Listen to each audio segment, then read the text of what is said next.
দেখেন সরকারি হাসপাতালের কি অবস্থা।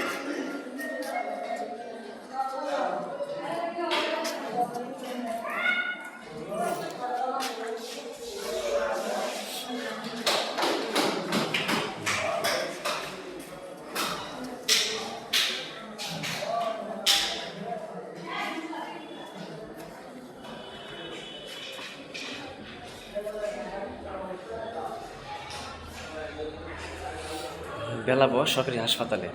হাসপাতাল চিকিৎসা ভালো, পরিষ্কার পরিচ্ছন্নতা আছে মোটামুটি, কিন্তু দেখেন যে আমাদের বাঙালির যে অবস্থা, পান খায়া এগুলো হলো আউট যারা বহিরাগত রুগী আসে তাদের কারণে এগুলো হয়।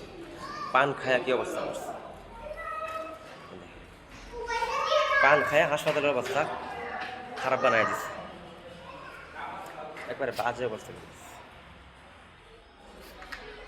এগুলো বাঙালির স্বভাব, পান খায় হাসপাতালের অবস্থা কী করছে।